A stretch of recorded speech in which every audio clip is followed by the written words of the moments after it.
नमस्कार, आप देख रहे हैं लाइव हिंदुस्तान चर्चा। मैं अजय शुक्ल इस चर्चा में आप सभी का इस्तकबाल करता हूं।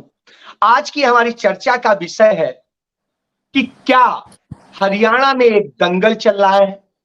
क्या हरियाणा में जो दुष्यंत चौटाला जी की पार्टी है जेजेपी और भारतीय जनता पार्टी जो मनोहर लाल खट्टर के नेतृत्व में यहां काम कर रही है, वो दोनों में क्या सब कुछ अच्छा चल रहा है? यह एक सवालिया निशान है। और ये सवाल इसलिए पैदा हुए हैं कि तमाम सारे बयानबाजी भारतीय जनता पार्टी की तरफ से, तमाम बयानबाजी दुष्यंत चौटाला और जेजेपी की तरफ से आ रही हैं और उन बयानबाजी में तमाम राजनीति उलझी हुई है। ऐसे में हरियाणा की राजनीति यह सत्ता का और सत्ता के बाद में चुनाव का भविष्य देखना चाहती है। तो इसी पर चर्चा के लिए हमारे साथ एक पैनल है, उससे आपका तारुफ कराते हैं। हमारे साथ में वेद प्रकाश विद्रोही जी हैं जो कांग्रेस पार्टी के प्रवक्ता हैं। हमारे साथ में टीपू पौड़िया जी हैं जो जेजेपी के प्रवक्ता हैं। हमारे साथ में डॉक्टर आनंद सांवरिया साहब हैं जो बहुत सीनियर नेता है, विचारक हैं और नरेंद्र मोदी जी की टीम से है। और हमारे साथ में जीतेंद्र रेणु जी हैं जो इंडियन नेशनल लोकदल से हैं। हमारे साथ में सुखविंदर सिंह गिल हैं जो आम आदमी पार्टी से हैं। और हमारे साथ में डॉक्टर श्याम सखा श्याम है जो राजनीतिक विश्लेषक है। मैं शुरुआत इसकी पौड़िया साहब से ही करूंगा क्योंकि मुद्दा उनसे जुड़ा हुआ है। पौड़िया साहब, सवाल इसलिए नहीं है, हम नहीं कहते हैं, लगातार जो बयान आ रहे हैं, अभी जो उचाना से जो कहते हैं हमारी भूमि है, वो चौधरी बीरेन कहते हैं कि वहां से दुष्यंत चौटाला चुनाव नहीं लड़ेंगे और वहां से हमारी पत्नी चुनाव लड़ेंगे। दुष्यंत चौटाला कह चुके कि हम वहीं से लड़ेंगे। अब इन सब के बाद में उन्होंने यह तक कह दिया कि यदि चौधरी बीरेन की चलती तो हमारा शायद गठबंधन भी ना होता। तो जब ये सारे सवाल खड़े हो जाते हैं, ये बातें आ जाती हैं, तो ऐसी स्थिति में लगता है। और उसके अलावा जो प्रभारी बने हैं नए विप्लव देव, वो भी कह दे रहे हैं कि कोई एहसान थोड़ी ना कर रहे हैं, हमने हमसे मंत्री पद लिया है और बहुत कुछ लिया है और हम कोई वो नहीं है। और रामचंद्र जांगड़ा कह देते हैं कि इनकी तो हमें जरूरत नहीं है, तो जबरदस्ती हमसे जुड़े हुए हैं। तो आप ये समझिए ये स्थिति है और इसके बाद में क्यों ऐसा हो रहा है? और आप कह रहे हैं मजबूत है गठबंधन। जी पौड़िया साहब।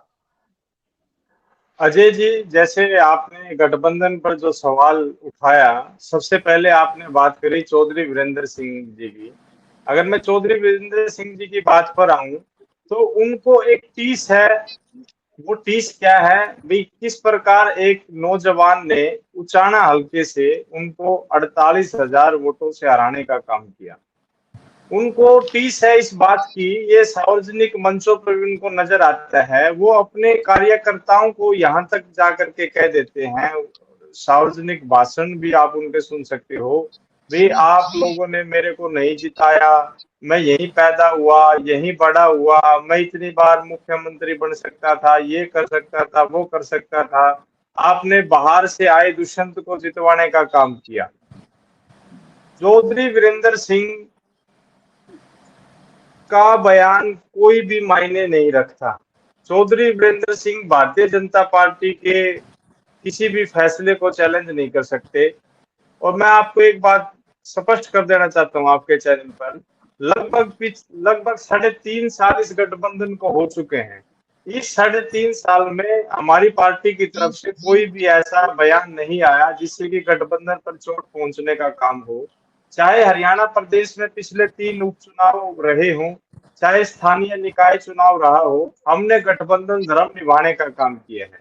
लेकिन उसके बावजूद भी अगर कोई व्यक्तिगत रूप से हमारी पार्टी या हमारे नेताओं पर किसी प्रकार की कोई उजुल फुजुल या उल्टी सुल्टी कोई बयानबाजी करने का काम करता है, तो हमारी पार्टी के नेताओं की तरफ से उसका जवाब जरूर दिया जाता है। व्यक्तिगत रूप से किसी ने भी बयानबाजी की, आदरणीय दुष्यंत चौटाला जी ने, दिग्विजय सिंह चौटाला जी ने उसका जवाब दिया है। फिर आपने बात करी हरियाणा प्रदेश के जो प्रभारी रहे विप्लव देव जी की, आपने बात करी। विप्लव देव जी ने जो बयान दिया वो मीडिया में लगातार कुछ दिन चलता रहा और उससे आप भी वाकिफ हैं, सभी पैनलिस्ट वाकिफ हैं। जिसका जवाब खुद स्वयं मुख्यमंत्री जी ने प्रेस कॉन्फ्रेंस करके देने का काम किया। उन्होंने प्रेस कॉन्फ्रेंस करके ये स्पष्ट किया कि विपुल देव जी हरियाणा बीजेपी के प्रदेश के प्रभारी हैं, वो संगठन के आदमी हैं, वो संगठन चलाने के लिए, संगठन को उत्साहित और संगठन में जोश भरने के लिए किसी प्रकार की बयानबाजी उन्होंने दे दी होगी, लेकिन गठबंधन हमारा टीपू जी जारी है यहीं और पे जारी एक रहेगा। सवाल जोड़ लें, टीपू जी एक सवाल जोड़ लें कि वो संगठन के आदमी आप खुद कह रहे हैं, और जब संगठन का आदमी ये कह रहा है तो इसका मतलब भविष्य में क्या वो सिर्फ मौका परस्ती के लिए था, सरकार बनाने के लिए था, कि भाजपा ने अपनी सरकार बनानी थी इसलिए बना लिया, अब संगठन में जब बात आ रही है तो उस दोस्ती की बात नहीं हो रही है, तब फिर क्या आम आदमी पार्टी के साथ जाएंगे दोबारा?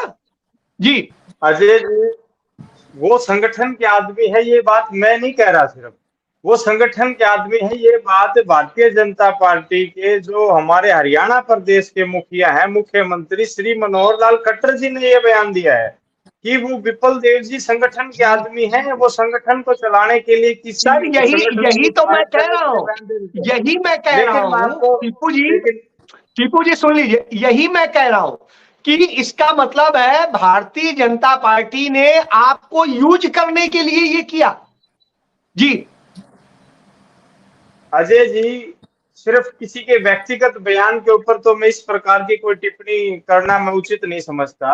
मैं सिर्फ इतना जानता हूं कि जो हरियाणा प्रदेश के मुख्यमंत्री अगर इस बात को कह रहे हैं कि गठबंधन है और गठबंधन जारी रहेगा, स्वयं हमारी पार्टी के नेता हरियाणा प्रदेश के उप मुख्यमंत्री दुष्यंत चौटाला जी इस बात को स्पष्ट कर चुके हैं कि जननायक जनता पार्टी और भारतीय जनता पार्टी का जो गठबंधन हुआ वो माननीय अमित शाह जी के घर पर रात को 10:30 बजे हुआ।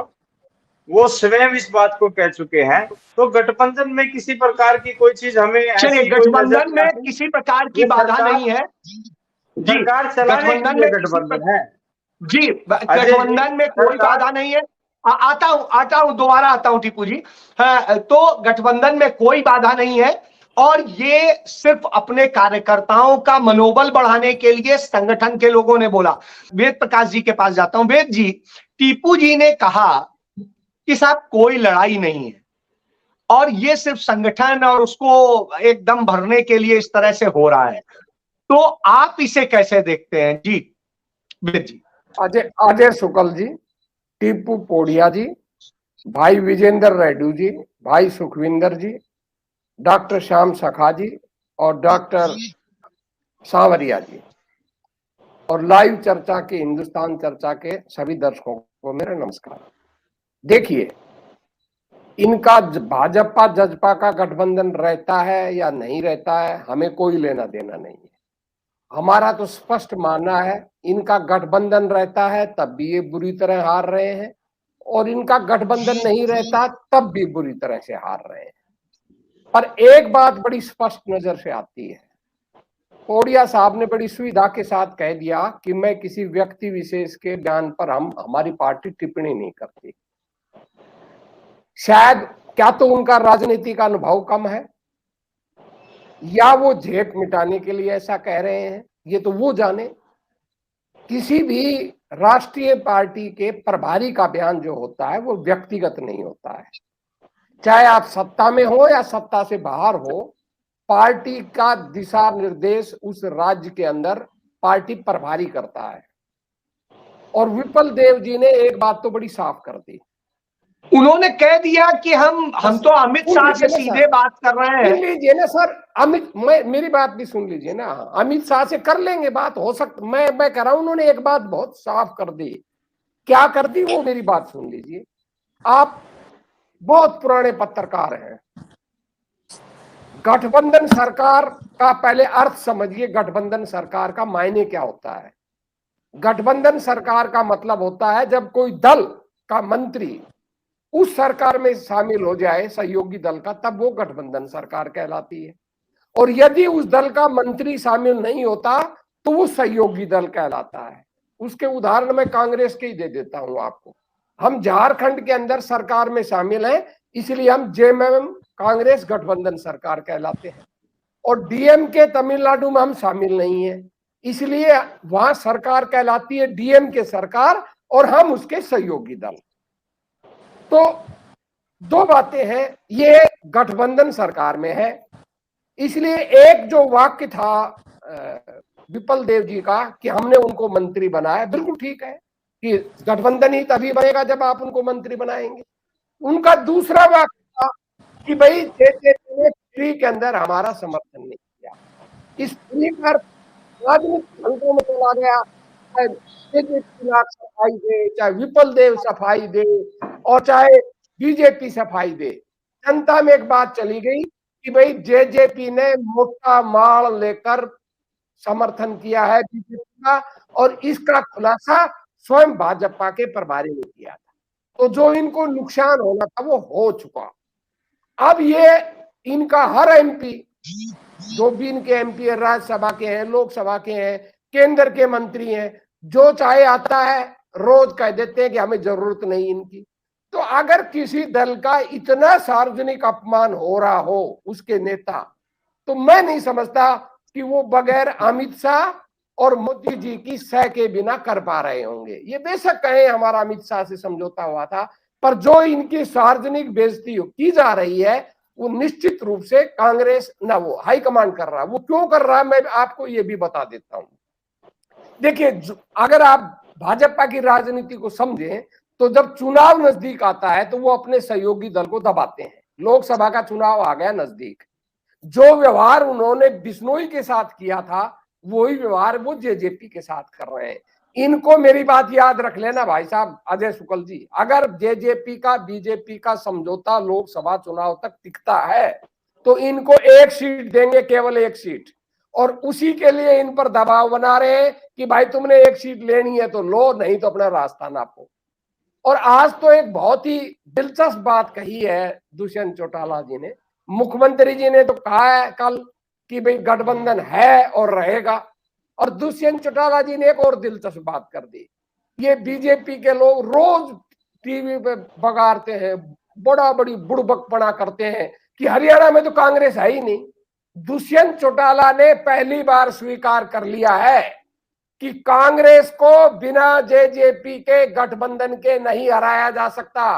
उन्होंने स्पष्ट आज बयान दिया है कि यदि कांग्रेस को हरियाणा से हराना है, बीजेपी को सत्ता से रोकना है, तो जेजेपी से गठबंधन करना पड़ेगा।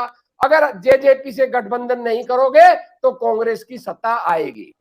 तो ये तो तय हो गया कि भाई हमारा मुकाबला सीधा इनसे है और हम सत्ता में आ रहे हैं और दोनों ही दल हमसे खौफ खा रहे हैं। अब ये आपस में एक दूसरे की पोल खोलकर जितना लोगों में बेनकाब करेंगे उतना ही हमको फायदा है। और आज वीरेंद्र सिंह ने एक बात और कह दी इससे भी आगे जाकर, अब मैं नहीं कहता कि उनकी बात में दम है नहीं, ये तो जज्बा वाले जाने, भाजपा वाले जाने। उन्होंने कहा कि जिस दिन बीजेपी का नेतृत्व कहेगा मैं जज्बा के 7 एमएलए तोड़कर बीजेपी में ले आऊंगा। तो जब बीजेपी, चलिए ये बड़ी बात कही वेद जी दोबारा आता हूं, दूसरे राउंड में आता हूं, ब्रिजेन जी से भी ले लेता हूं। ब्रिजेन जी, इंडियन नेशनल लोक दल से यदि ब्रिजेन जी, हाँ, मैं कह रहा हूं कि इंडियन नेशनल लोक दल से टूटकर जेजेपी सत्ता में आई, बनी, उसने चुनाव लड़ा जिस तरीके से है, और इंडियन नेशनल लोक दल एक सीट पे सिमट गई। आज जो हालात बन रहे हैं उस स्थिति में आप क्या देखते हैं? अपने आप को अनम्यूट कर लें और बताएं जी। आज हरियाणा प्रदेश में इंडियन नेशनल लोकदल पार्टी दोबारा से फिर बड़ी मजबूती के साथ आगे बढ़ रही है। जिस प्रकार से अभय सिंह जी चौटाला ने लगभग 2100 किलोमीटर की पैदल यात्रा हरियाणा प्रदेश में कर चुकी है और वहां पर लोगों का जो अपार जन समर्थन मिल रहा है। अभी आपने देखा होगा सिरसा में जिस प्रकार से बहुत बड़ी भीड़ यात्रा में शामिल हो रही है, रैली का रूप ले लिया है। तो इससे साफ ये दिखाई देने लगा है कि इंडियन नेशनल लोकदल पार्टी अपने पुराने रुतबे पर दोबारा से आ रही है। ये जरूर है कि 2016 में पार्टी में विभाजन हो गया था और इनेलो एक सीट पर रह गई थी और बहुत नुकसान पार्टी को हुआ था, लेकिन इंडियन नेशनल लोकदल पार्टी ताऊ देवीलाल का लगाया हुआ वो वट वृक्ष है। जब कभी एक जमाना था जिसने पूरे सभी दलों की जमानतें तक जब्त करवाने का काम करते हुए 85 सीटों पर भी कब्जा हासिल किया था। और आज भी प्रदेश में यदि सबसे बड़ी कोई पार्टी है वो भले ही हमारा एमएलए एक हो, लेकिन सबसे बड़े रुतबे वाली यदि कोई पार्टी है तो वो इंडियन नेशनल लोकदल पार्टी है, जिसके सुप्रीमो हरियाणा के 5 बार के जेजेपी और बीजेपी का भविष्य क्या है? विजयन जी, ये भविष्य क्या है जो दंगल हो रहा है? अजय जी, एक कहावत है हरियाणा में कि अपना मारा तो छा में गिरे, अपना मारेगा तो छा में गिरेगा। ये बड़ा फर्क है। जिस टाइम जेजेपी अलग हुई उस टाइम अलग होने का कोई औचित्य नहीं था, केवल मात्र ये था कि भाई मुख्यमंत्री कौन बने, और एक अपनी पारंपरिक रीति रिवाज के अनुसार जो सीधा सीधा हक भी अभय सिंह चौटाला का बनता था। केवल मुख्यमंत्री की गद्दी को प्राप्त करने के लिए पार्टी का विभाजन किया गया था, और उस टाइम लोगों ने कहीं सोच लिया था कि दुष्यंत चौटाला युवा नेता है और बहुत कुछ ये देगा, और 10 सीटें ये ले भी गए उसी आधार पर, जिसमें भाजपा का पूरा विरोध किया गया था कि हम भाजपा को छुटवाएंगे हरियाणा प्रदेश भाजपा से, उसको यमुना पार भेजेंगे। इस आशा, उम्मीद और भरोसे के साथ हरियाणा प्रदेश के लोगों ने जेजेपी को 10 सीट दी थी, लेकिन ये वापस उसी में चले गए। अब मैं पहले वाली बात पर आता हूं, हाँ, अब पहले वाली बात पर आता हूं, अपना मारेगा तो छां में गिरेगा। इन्होंने अपने को तो छोड़ दिया और दूसरे की गोद में जाकर के बैठ गए। अब भारतीय जनता पार्टी की तो एक परमानेंट नीति है, पार्टी ज्वाइन करो और धक्के मार दो, पार्टी ज्वाइन करवाओ और धक्के मार दो। इंडियन नेशनल लोकदल पार्टी के भी बहुत सारे साथियों ने पार्टी को ज्वाइन किया 2017 में, 18 में, चाहे परमिंदर सिंह ढूल था और दूसरे हमारे साथी थे, रामपाल माजरा जी थे, संपत सिंह जी थे, बहुत सारे नेताओं ने भी ज्वाइन किया था। उनको बिल्कुल खूबे लाइन लगा दिया, वो घर बिठा दिए, वो कहीं न इधर के रही न उधर के रही। अब जेजेपी के पास क्योंकि 10 विधायक थे, सरकार चलानी थी, स्थायित्व देना था, अब समय कम रह गया, भागने की नौबत नहीं है। अब जेजेपी को भी उन्हीं नेताओं की तरह इन्होंने एक तरफ बिठाने का काम कर दिया, और जैसे जेजेपी इसकी बीजेपी की पॉलिसी है, ज्वाइन कराओ और छोड़ दो। अब इतनी सारी घटनाएं घट रही है, इतने सारा मतलब अपमान किया जा रहा है जेजेपी का। मैं समझता हूं एक स्वाभिमानी व्यक्ति अपमान इतना सहन नहीं कर सकता, लेकिन क्योंकि इन्होंने सत्ता में बना आज देखिए 5 सेकंड और देता हूं मैं बस। अभी देखे बीजेपी ने इनको छोड़ रखा है, इतनी बातें कहती बीजेपी ने तो छोड़ रखा है, लेकिन जेजेपी सरकार चलाना चाहती है कि वे सरकार स्थायी चलाएंगे। जेजेपी चिपकी हुई है, बीजेपी ने हटा दिया है, और इससे बड़ा और क्या कर सकता है कि टिकट बांटने वाले की टिकट खत्म होगी। सुखविंदर जी, मैं ये कह रहा हूं कि जो जेजेपी और बीजेपी के गठबंधन में जो दंगल चल रहा है, उस दंगल के लिए आप इंतजार कर रहे हैं कि कैसे कोई नतीजा निकले और फिर से आप जेजेपी को लपक के और चुनाव लड़ लें और सत्ता पा जाए। जी सुखविंदर जी। अजय शुक्ल जी, पहले तो मैं आपको बताऊं कि ये घटनाक्रम जो कई दिनों से चला हुआ है, ये कोई स्वाभाविक घटनाक्रम नहीं है, ये बड़ा सुनियोजित तरीके से चलाया गया घटनाक्रम है। मैं आपको बताऊं कि पहले मुख्यमंत्री मनोहर लाल खट्टर जी का बयान आता है कि जजपा हमारा सरकार भाजपा की है, जजपा हमें की सरकार नहीं है।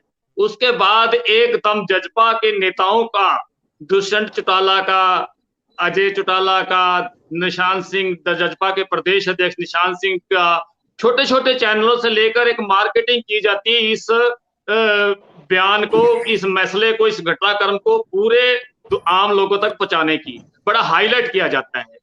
तो सुखविंदर जी, उसके बाद एक मिनट आपके सुनिए तो सुनिए, आपके पास दोबारा आ जाते हैं, चूंकि डॉक्टर सांवरिया बार बार कट जा रहे हैं, तो उनसे एक ले लें और उसके बाद आपके पास आ जाते हैं। डॉक्टर साहब जी, डॉक्टर साहब आप अपनी बात बता दें जिससे कि आपकी कम से कम बात हो जाए, उसके बाद बात कर। जी बिल्कुल अजय जी, टेक्निकल प्रॉब्लम की वजह से मुझे स्क्रीन ऑफ होना पड़ा। देखिए, आपने कहा कि क्या हरियाणा में दंगल चल रहा है। मैं कहता हूँ हरियाणा तो दंगल के लिए ही फेमस है। यहाँ पे दंगल कर करके हमारे बेटे और बेटियां जो हैं पूरे दुनिया में छा गए हैं। अभी बात चल रही है कि उसपे तो डॉक्टर साहब, उसपे तो शर्म आनी चाहिए ना कि ऐसी स्थिति हो रही है। नहीं, वो स्थिति तो शर्म दो है, हमारे अपोजिशन वाले कर रहे हैं, हमने तारीख दे रखी है कि 15 तारीख को जो भी भाई होगा, अपोजिशन को क्यों बदनाम कर रहे हो डॉक्टर साहब? अपोजिशन को बदनाम मत करो। विद्रोही जी मैं आपकी बात सुन नहीं पाया था। मैं आज का मुद्दा जो है वो बदनाम कराने वाले तो आप लोग हो, क्योंकि वो जो पूरी की पूरे बेड लेके वहां के गए बच्चों को उकसाने। आज वो टॉपिक नहीं है, आज टॉपिक है बीजेपी और जेजेपी, और उसके ऊपर बातचीत कर रहे हैं। देखिए 2019 में हमने इलेक्शन लड़ा तो हमें किसी हमारी कमी की वजह से हरियाणा की सरकार ने जैसे हमें 2009 में आशीर्वाद दिया था, 2019 में जो है वो आशीर्वाद थोड़ा कम दिया, और उस कम देते हुए भी आशीर्वाद उन्होंने सबसे ज्यादा वोट, सबसे ज्यादा सीट हमें दी। तो हरियाणा की सरकार को एक स्टेबल गवर्नमेंट देने के लिए हमने ये समझौता किया, और ये जो जेजेपी के साथ समझौता हमारा हुआ है वो सरकार में हुआ है, और वो समझौता बहुत अच्छी तरह से चल रहा है। हरियाणा की सरकार मनोहर लाल जी के नेतृत्व में दुष्यंत जी के साथ मिलकर के अच्छी तरह से हरियाणा की जनता की सेवा कर रही है, और आने वाले समय में भी जब इलेक्शन 2024 में होंगे उस वक्त भी हम जो है पूरे बहुमत के साथ जनता जनार्दन हमें देगी, आशीर्वाद देगी। ये जो समझौता जेजेपी का और इलेक्शन लड़ने का नहीं है, आप कंफ्यूज, ये हमारे विरोधियों को तो मौका चाहिए कुछ ना कुछ बोलने के लिए, क्योंकि उनके घर में तो कुछ है नहीं है। इन लोग वाले मेरे साथी कुछ बोल रहे थे, आम आदमी पार्टी भी जो हरियाणा के बारे में कभी अच्छा सोचता ही नहीं, वो भी सरकार बनाने की सोचता है। देखिए बीजेपी और जेजेपी की जो सरकार है 3.5 साल चल चुकी है और पूर्ण अपना समय पूरा करेगी, और पूरा इतनी सशक्त सरकार के बारे में सशक्त सरकार जो कि हरियाणा के हितों सर ये तो हम भी मान रहे हैं कि सरकार पूरा करेगी। सरकार के बाद में आपने क्या सोच रखा है? आप हमें लगता है दूध की मक्खी की तरह निकालने के लिए बैठे हैं। नहीं, देखिए ये मक्खी ना तो जेजेपी मक्खी है, और आप कहें कि भारतीय जनता पार्टी दूध में वो पड़ गए। नो, मैं अजय जी ये कहना चाह रहा हूँ, सम्मान के साथ जेजेपी ने हमारे साथ गठबंधन किया, और उसका गठबंधन का मकसद था कि हरियाणा जनता ने जो फ्रैक्चर्ड मैंडेट दिया था उसको एक स्टेबल गवर्नमेंट बनाने के लिए, बिकॉज कांग्रेस के साथ तो कोई हाथ मिलाने को तैयार ही नहीं है। आम आदमी पार्टी तो सब जगह जमानत जब्ती हो गई थी। इन लोग का आप हाल देख चुके थे, एक ही आदमी इलेक्ट हुआ था और वो भी अपनी मजबूरी समझ के उन्होंने रिजाइन कर दिया था। तो हरियाणा की सरकार को एक सशक्त सरकार 5 साल की सरकार देने के लिए जेजेपी और बीजेपी ने हाथ मिलाया, और वो सरकार 3.5 साल से बहुत अच्छी तरह से चल रही है, कहाँ कोई भी कोताही नहीं है। ये मैं आपको कहना चाहता हूँ। चलिए डॉक्टर साहब आएगी उस वक्त इलेक्शन के टाइम में देखा जाएगा। जिस तरह देखिए politics is a dynamic thing. अभी मैं टीपू साहब को सुन रहा था, आप पिन पॉइंट करके, बिकॉज एंकर का तो काम ही बिल्कुल डॉक्टर साहब, हम भी यही कह रहे हैं कि ये डायनेमिक है तभी तो डॉक्टर साहब दोबारा आता हूं, विधानसभा चुनाव में तभी तो आम आदमी पार्टी के साथ थे, और अब सत्ता आपके साथ बना रहे हैं, और फिर चुनाव लड़ने के लिए मैं वही पूछ रहा हूं गिल साहब से कि फिर से क्या आम आदमी पार्टी और जेजेपी जुड़ने की कोई सोच रहे हैं क्या? कोई प्लानिंग है क्या? जी गिल साहब बात पूरी करें। अजय शुक्ल जी, पहले तो मैं ये बता दूं कि मैं डॉक्टर सवरिया भाजपा के प्रवक्ता से बिल्कुल सहमत हूं कि इन्होंने कहा है कि हमारे में कोई फर्क नहीं है, कोई हमारे बिल्कुल गठबंधन मजबूत है, हम जेजेपी और बीजेपी एक है। मैं बिल्कुल सहमत हूं इनकी बात से। ये घटनाक्रम जो पूरा है मैं उसी पे चर्चा करना चाहूंगा कि ये पहले मुख्यमंत्री मनोहर लाल खट्टर जी का बयान आता है कि हम भाजपा की सरकार है, जजपा की नहीं। उसके बाद इस मुद्दे को मार्केटिंग करने के लिए अजय चौटाला, दुष्यंत चौटाला और प्रदेश अध्यक्ष निशान सिंह जी जजपा के वो बयान देते हैं, और छोटे छोटे चैनलों पे भी इन चीजों के बयान देते हैं कि खट्टर साहब ने बहुत गलत कहा, हम तो सरकार में हिस्सेदार है, ये है वो है। उसके बाद ये मामला काफी गर्म हो जाता है। फिर दुष्यंत चौटाला जो अजय चौटाला जी फतेहाबाद में आते हैं, वो फिर दोबारा दोहराते हैं कि हम सरकार में नहीं है, सरकार हमारी नहीं, सरकार भाजपा की है। तो ये सारा जो इन्होंने 2019 में भाजपा के विरोध वाला जो वोट था, जो अब इनकी धरातल पर जमीन खिसकती जा रही है, उसका कुछ ना कुछ सहारा लेके ये सरकार में तो बने रहना चाहते हैं। तो उसी स्थिति को फिर पैदा करके ये सोचते हैं कि जो भाजपा के विरोध वाला वोट है वो फिर जजपा को मिल जाए, और चुनाव के पश्चात फिर से हम ऐसे ही गठबंधन की तरह ऐसे ही राजनीति जनता को मूर्ख बनाते रहे। पर जनता इस बार मूर्ख बनने वाली नहीं है। अभी सावरिया जी ने एक युवाओं के मामले में जो विदेशों में हाई स्किल्ड विदेशों में जा रहे हैं, उनको अपनी उपलब्धि बता रहे थे।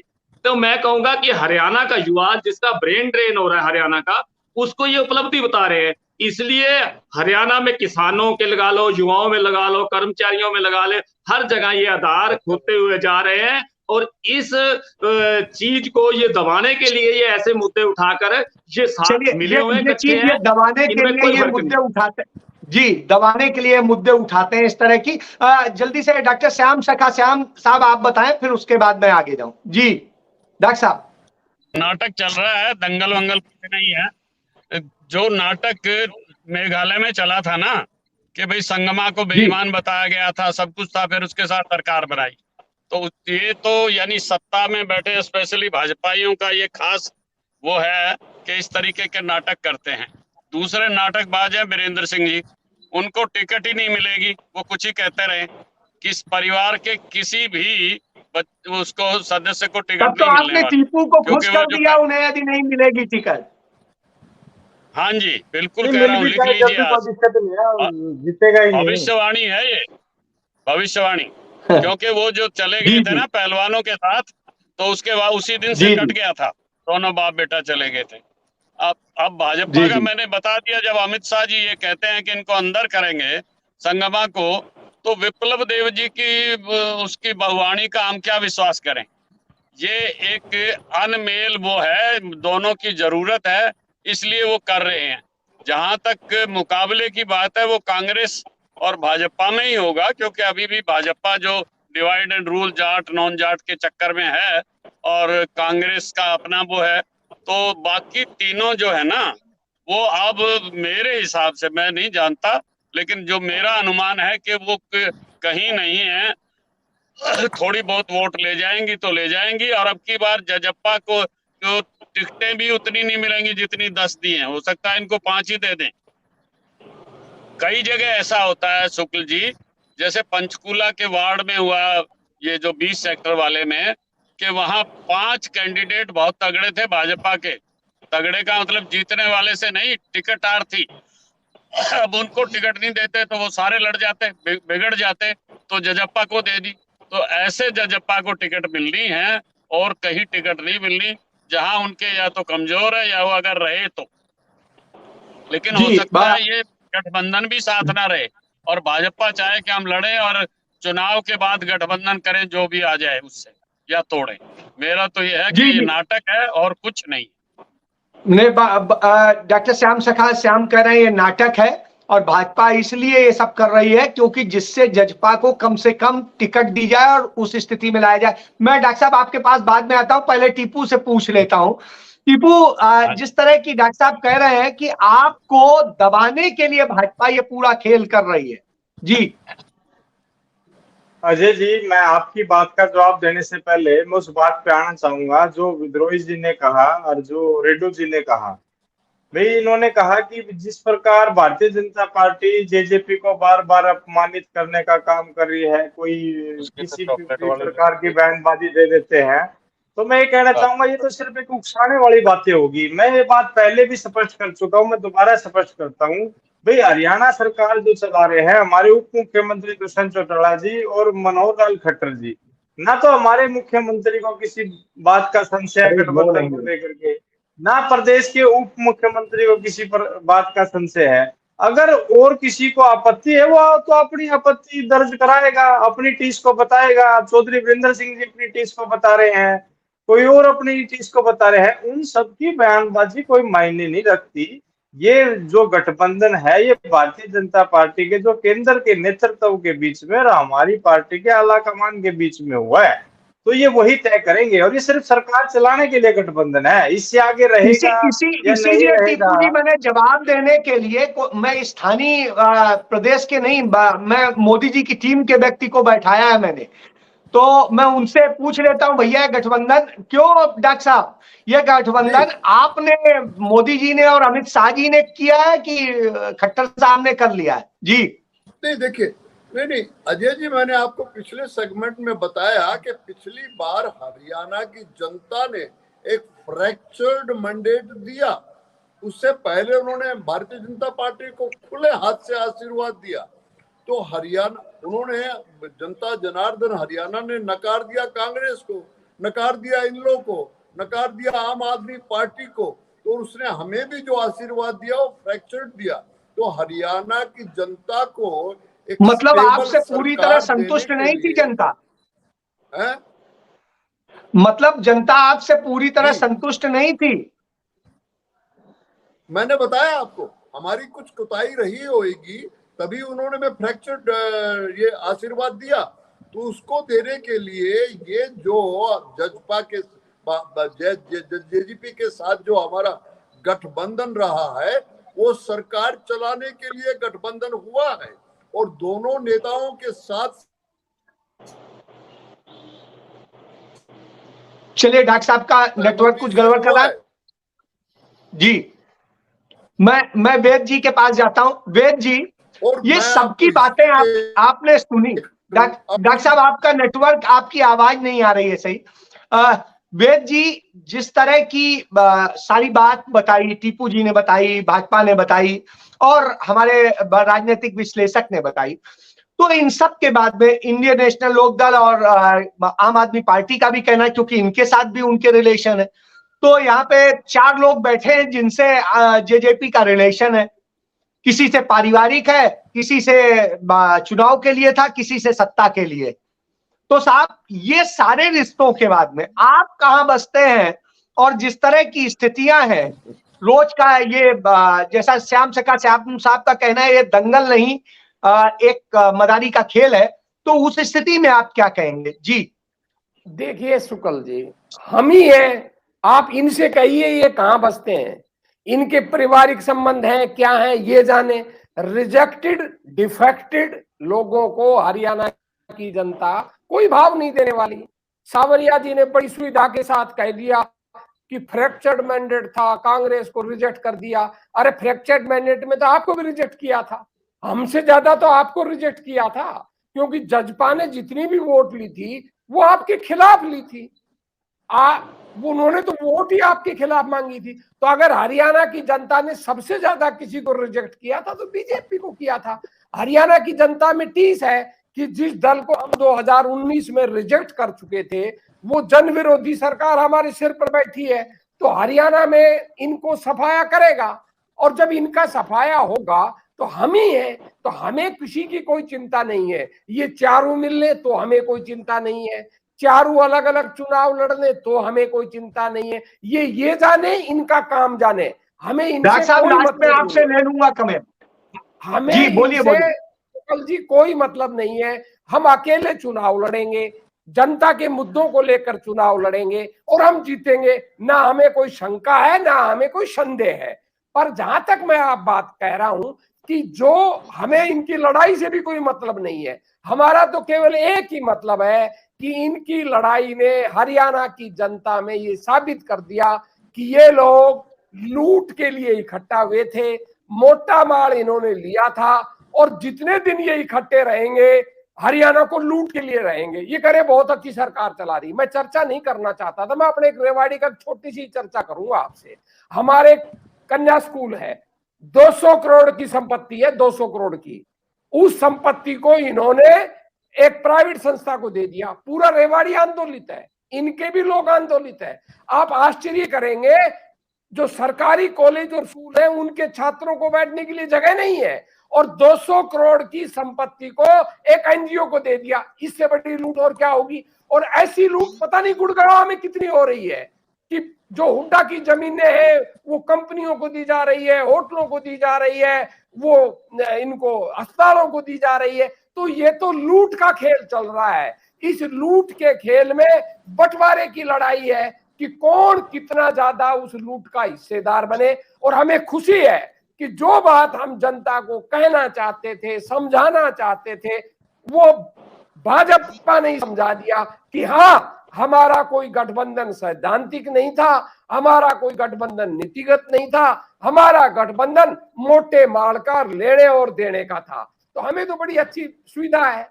और ये लोग इकट्ठे रहे, अलग हो, चाहे इनेलो को भी अपने साथ जोड़ ले, चाहे आप पार्टी को अपने साथ जोड़ ले, इनको पूरा अधिकार है, हमें इनसे कोई मतलब नहीं है। चलिए, विजयन जी का कहना है कि ये तो इन्होंने खुद ही अपना बता दिया। मैं विजयन जी के पास जाऊंगा। विजयन जी, आप पुराने साथी हैं, पुराने साथी क्या रिश्तेदार हैं, परिवार के हैं, और जिस तरह की चीजें आ रही हैं, और जिस तरह की चीजें आपको कैसा फील करते हैं? जी विजयन जी। अजय जी, मैं हमारे सीनियर व्यक्ति हैं और डॉक्टर साहब का तो मैं वैसे भी बड़ा सम्मान करता हूं, डॉक्टर्स का, और ये तो हमारे राजनीतिक विश्लेषक भी हैं, और आनंद सावरिया जी भी हमारे सम्मानित व्यक्ति हैं, बुजुर्ग हैं। बाकी ये जो कहे, मैं ये कहना चाहूंगा डॉक्टर साहब, आप डायरेक्ट तौर पर आपने कहा कि बीजेपी और कांग्रेस का ही मुकाबला होगा, बाकी कुछ वोट ले जाए या ना ले जाए, ठीक है, आप राजनीतिक विश्लेषक हैं, आपके विचार का मैं स्वागत करता हूं, क्योंकि मैं बुरा नहीं माना करता इन बातों का। लेकिन हकीकत यह है कि 2024 अक्टूबर में यदि चुनाव होते हैं, इकट्ठे नहीं होते हैं, और चाहे इकट्ठे भी हो जाए, आप देखना फिर हमें अजय जी बुलाएंगे और फिर आप कहेंगे भाई ये तो चमत्कार हो गया। और ये चमत्कार होने जा रहा है डॉक्टर साहब, आप इस बात को भी ऐड कर लो अपने विचारों में। जिस प्रकार से 2019 के हालात एक अलग बने थे और किन हालातों में कांग्रेस को 30 सीट मिली थी, वो आप अच्छे से जानते हैं, क्योंकि आप तो राजनीतिक विश्लेषक हैं। उस टाइम इनेलो ऐसी टूटी थी कि वोटर को जगह नहीं मिली, उनको ये हो गया भाई इनेलो में तो फूट होगी, और अब जाएं तो कहां जाएं।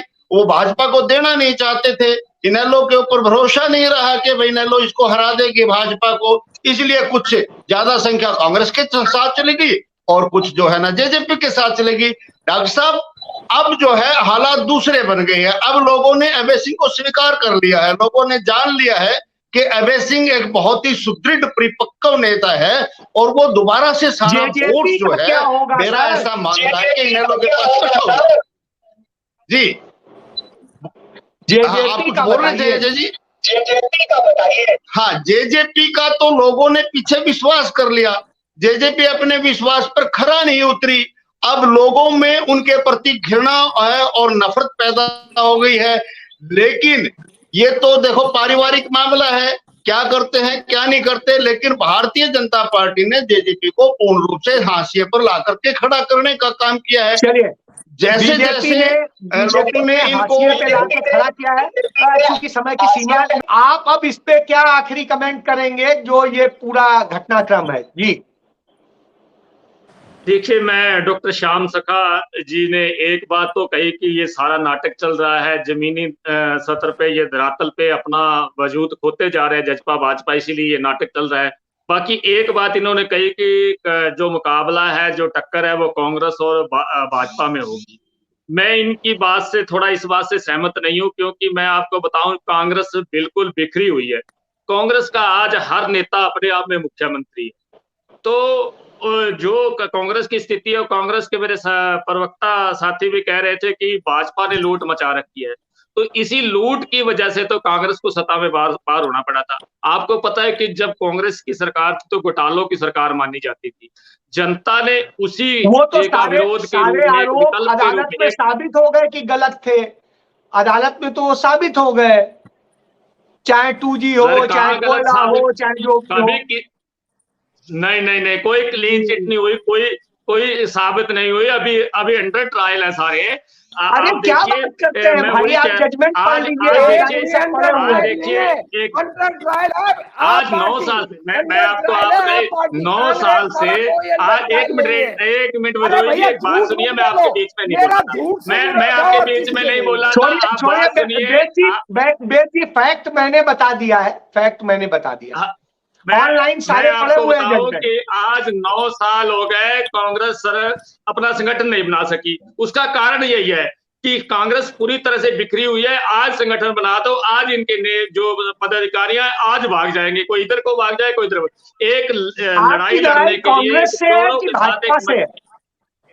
सुखविंदर जी, लड़ाई कांग्रेस से है कि भाजपा से? हमारी लड़ाई देखिए, कांग्रेस अपना वजूद खोते जा रही है। कांग्रेस देश में जो हमारे जो पंजाब में गारंटियां थी वो इन्होंने कर्नाटक में भी दी थी और उनसे मुकर भी गए हैं और कह रहे हैं कि बिजली के रेट जो बढ़ाए हैं। अरे सवाल पिछली सरकारों ने मैं कह रहा हूँ, आपकी लड़ाई कांग्रेस से है कि भाजपा से? हमारी लड़ाई सभी भ्रष्ट पार्टियों से है, भ्रष्टाचार के सिस्टम से, और जनता के साथ हमारा गठबंधन है। हमारा गठबंधन मतलब आपके अलावा सब भ्रष्ट है। जिस कपिल सिब्बल को आम आदमी पार्टी है, इसके बाद आप सही है। पंजाब से भी अच्छा चमत्कार आम आदमी पार्टी हरियाणा में करके दिखाएगी। मैदान में महिमा मंडन कर रहे हैं, इससे बड़ा भ्रष्टाचार। चलिए मैं जल्दी से श्याम के पास जाऊंगा। श्याम जी जल्दी से अपने फाइनल कमेंट दें। उसी का विकल्प श्याम जी जनता ने सोचा था शायद भाजपा आपका कमेंट आखिरी, क्योंकि समय की सीमा है। इसलिए आम आदमी पार्टी ही एक जनता का लिए सामने विकल्प बचा है और आम आदमी पार्टी हरियाणा को एक मजबूत हरियाणा की चलिए श्याम जी से वो ले लेते हैं, फिर डॉक्टर सावरिया साहब से एक आखिरी लेना है जी। मैं शुक्ल जी मैं दो बातें बताऊंगा। एक तो आपने जो पिछला वो था पंजाब का इलेक्शन, इस इलेक्शन से पिछला जहां अकाली दल दोबारा जीता था, और इसी तरह भाजपा जो थी 2002 में जीती थी जब केशु भाई पटेल ने अपनी पार्टी बना ली थी और मनजीत सिंह बादल ने बना ली थी, क्योंकि वो जो सत्ता से धारियों से नाराज थे लोग, उन्होंने उनको वोट दे दी थी। लेकिन आप पिछले 4 इलेक्शन में देखिए, बंगाल में देखिए, हिमाचल में देखिए, कर्नाटक में देखिए या दिल्ली में देखिए, गुजरात को एक छोड़ दीजिए क्योंकि वो अलग बात है, इवन यूपी में देखिए वहां कम हुई। तो अब जनता बड़ी सियानी हो गई है। वो अब जो छोटी पार्टियां हैं वो जानते हैं सरकार नहीं बना सकती, इसलिए उनको वोट नहीं देंगे वो, और लड़ाई इन दोनों में होगी, कोई माने या ना माने। दूसरी बात, जो डॉक्टर सावरिया जी के मेरे सीनियर हैं, इनकी इज्जत करता हूं और सर्जन है, इन्होंने फ्रैक्चर की बात की, तो इन्होंने फ्रैक्चर पर प्लास्टर बाद में लगवाया था। अब भी यही हाल होगा, अब भी कोई गठबंधन नहीं होगा जजप्पा का, वो इनको सब जगह लड़ने देंगे, जिससे जाट वोट चाहे वो 50 लें चाहे 100 लें कट जाएं और उससे नुकसान हो कांग्रेस का। इनका ये है, क्योंकि ये कांग्रेस और यानी जाट नॉन जाट पर लड़ रहे हैं। कोई जजप्पा का इनके साथ सीटों का समझौता नहीं होगा, ये मेरे से आज लिख लें। इन दोनों की लड़ाई होगी। चलिए डॉक्टर श्याम ये कह रहे हैं। एक सेकंड जी, जनता इतनी सियानी है कि वो आज त्रस्त है और वो बदलेगी सरकार, ये मैं बता देता हूँ। चलिए, जनता त्रस्त है ये कहना है श्याम जी का। जल्दी से डॉक्टर साहब आप अपना जल्दी से कमेंट बताइए, फिर उसके बाद मैं समाप्त करूं। बिल्कुल अजय जी, मैं श्याम सखा जी का सम्मान करते हुए और धन्यवाद करता हूं कि इन्होंने मेरे बारे में, बट मुझे लग रहा है ये ऐसे भविष्य वक्ता हो गए हैं लेकिन पूर्व ग्रह से ग्रसित हैं और उनको पूरी तरह से क्लियर पिक्चर नजर नहीं आती है 2024 में क्या होने वाला है। अब मैं आ रहा हूं, इन लोग के मेरे साथी मुझे कह रहे हैं मैं उनसे सीनियर हूं और वो मेरा सम्मान करते हैं, बहुत बहुत धन्यवाद आपका। फर्क इतना है कि मैं डाई नहीं करता, आप बाल डाई करते हैं। बट आने वाले समय में 2024 में हरियाणा की सरकार जो है आपको उसी तरह से रखेगी जो रखी। अब मैं विद्रोही जी की बात कर रहा हूँ। विद्रोही जी कह रहे हैं कि इनको किसी की जरूरत नहीं, इनका सफाया तो अपने आप ही हुड्डा, सैलजा और किरण का ग्रुप कर देगा। ऐसी पॉलिटिकल पार्टी जो अभी इलेक्शन में 1 साल रह गया, अभी तक अपना संगठन नहीं बना पाए। मतलब मैं ये मान लूं कि डॉक्टर सावरिया की बात आप मैं ये मान लूं कि जेजेपी और बीजेपी, आपने 50 लाख मैं मान लूं कि जेजेपी और बीजेपी का गठबंधन इतना मजबूत है कि वो दोबारा सत्ता में लौट रहा है। क्यों टीपू जी? देखो जी अजय जी, मैं तो सिर्फ एक बात कहता हूँ, आज जो जननायक जनता पार्टी है पूरी 90 की 90 विधानसभा सीटों पर तैयारी कर रही है, 10 की 10 लोकसभा चलिए सीटों पर 90 तैयारी पे कर रही रही, वही बात आ गई जो बात और कह रहे थे कल- अभी श्याम सखा श्याम के और- दोनों लड़ेंगे और पूरा कल पूरा। ही जो हमारे पानीपत जिले में गांव उरलाना में इसराना हल्के नहीं चलिए चलिए, अब इतना टाइम नहीं है, मैं आपकी बात को ले जिसमें लेता हूं हजारों की कि संख्या इसका में मतलब है जेजेपी अब कार्यकर्ता पूरे उस पहुंचे। पे लड़ेगी और जेजेपी ने और बीजेपी ने अपनी कमान संभाल ली है, रणनीति तैयार कर ली है और ये लड़ाई, ये दंगल उसी रणनीति का हिस्सा है और उस रणनीति के तहत ये सारा सब कुछ हो रहा है। इसके साथ मैं चर्चा को समाप्त करता हूं, कल फिर मिलेंगे किसी और मुद्दे के साथ, तब तक के लिए धन्यवाद, जय हिंद।